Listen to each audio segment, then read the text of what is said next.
looking at World Class, though, because they're part of this question. In 82, business is good. The end of 82, they do the angle. 83, business explodes, and it continues at that pace for a while. But the office doesn't change. It's still a tiny, tiny office. Maybe the tiniest of all the offices is Dallas. It's still a relatively small territory. And, of course, there are the reliability problems that come with the brothers eventually. But let's say you didn't have any of the problems with the Von Erich brothers. Even if everything had worked out as well as possible, was there even a way to maintain the growth they had in 83 based on the fact it was such a small, older office?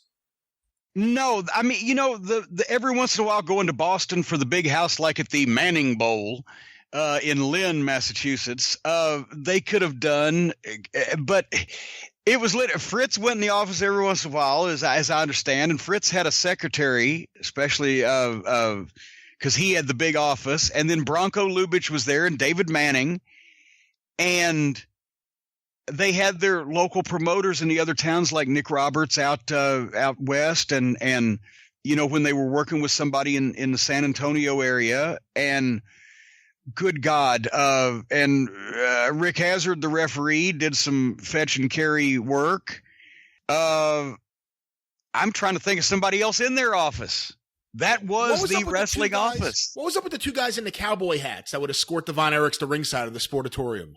Oh, that was security. That was one guy. Oh gosh, they're going to kill me if they're listening to this show. And boy, but I saw one of the guys a couple years ago when I went down to Texas at that show, and I can't. But the point is, they had their own security, not only because the boys would be raped by the women on the way to the ring, but also because the heels would be, you know, cut or stabbed or whatever.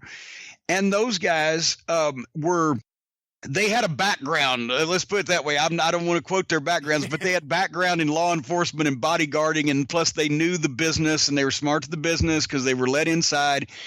And you were told when there was trouble, always look for the black cowboy hat.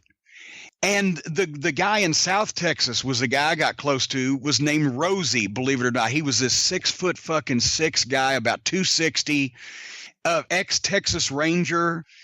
And he was the only security they had that was really smart and in with the promotion. Even in San Antonio at the Hemisphere or some big building, they'd hire regular cops, but he'd be there. And I mean, the guys all had stories, but if a guy came at you with a knife, he'd grab the knife with the left hand, knock the guy out with the right hand, snatch the knife away, and fucking the guy drops and you go on. I mean, he was just that. He was good. You were cool with Rosie, no matter what happened. And they would walk you, especially at the Sportatorium, the cowboy hat guys, they would take you down the aisle. And then, as I've told a story, when the heels had a hot match, they'd take you to the left out the side door instead of trying to get you back up the hill, up that incline through those fans. And that's why we always left out the side door. When it was January in Dallas, it was cold when you were sweating and you went from a 100-degree building to a fucking 38-degree parking lot, but it was better than getting stabbed.